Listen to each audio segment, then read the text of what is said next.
Hello ನಮಸ್ಕಾರ ವೀಕ್ಷಕರೇ. ಇವತ್ತು ಒಂದು ಸಣ್ಣದು ಇನ್ಫಾರ್ಮೇಷನ್ ತೊಗೊಂಡು ಬಂದಿದ್ದೀನಿ.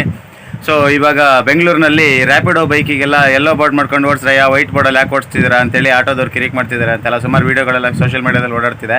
ಹಾಗೆ ಮೊನ್ನೆ ಮತ್ತೆ ಯಾವುದೋ ಒಂದು ಲೊಕೇಶನ್ನಲ್ಲಿ ರ್ಯಾಪಿಡೋ ಆಯಿತು, ಇದು ಸ್ವಿಗ್ಗಿ ಝೊಮ್ಯಾಟೊ ಇವರೆಲ್ಲ ವೆಹಿಕಲ್ಗಳಿಗೆ ಯೆಲ್ಲೋ ಬೋರ್ಡ್ ಇಲ್ಲ ಅಂತ ಕಾರಣಕ್ಕೆ ಬೈಕ್ ಸೀಸ್ ಮಾಡಿದ್ದಾರೆ ಅನ್ನೋದು ಒಂದಿಷ್ಟು ವೀಡಿಯೋನ ನೋಡಿದೆ. ಅದಾದಮೇಲೆ ನಮ್ಮ ಹತ್ತಿರದಲ್ಲಿರುವಂಥ RTO ಆಫೀಸರ್ನ ಕಡೆಯವರಿಗೆ ಅಲ್ಲಿ ಸ್ಟಾಫ್ನೊಬ್ಬರನ್ನ ವಿಚಾರಣೆ ಮಾಡಿದವಾಗ ಅವ್ರ ಕಡೆಯಿಂದ ಒಂದು ಒಳ್ಳೆ ಮಾಹಿತಿ ಬಂತು. ಸೊ ಏನಪ್ಪ ಅಂತಂದರೆ ಯೆಲ್ಲೋ ಬೋರ್ಡು ಬೈಕನ್ನು ಮಾಡ್ಬೋದು, ಆದರೆ ಲಗೇಜ್ ಕ್ಯಾರಿ ಮಾಡಲಿಕ್ಕೆ ಅವಕಾಶ ಇಲ್ಲ. 1+1 ಒಬ್ಬರನ್ನ ಕೂರಿಸ್ಕೊಂಡು ಹೋಗಲಿಕ್ಕೆ ಯೆಲ್ಲೋ ಬೋರ್ಡಲ್ಲಿ ಪರ್ಮಿಷನ್ ಇದೆ.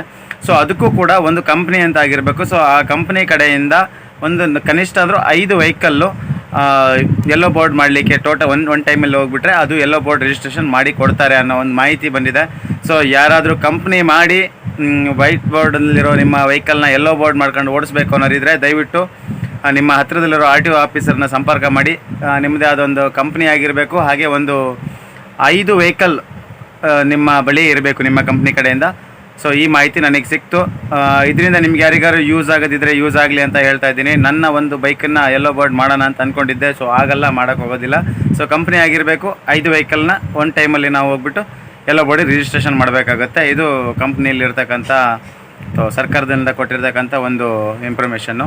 ಸೊ ನಿಮಗೆ ತಿಳಿಸಿದ್ದೀನಿ. ಮಾಹಿತಿ ಇಷ್ಟ ಆದರೆ ಲೈಕ್ ಮಾಡಿ ಮತ್ತು ಶೇರ್ ಮಾಡಿ ಹೇಳ್ತಾ ಧನ್ಯವಾದಗಳು ಹೇಳ್ತಾ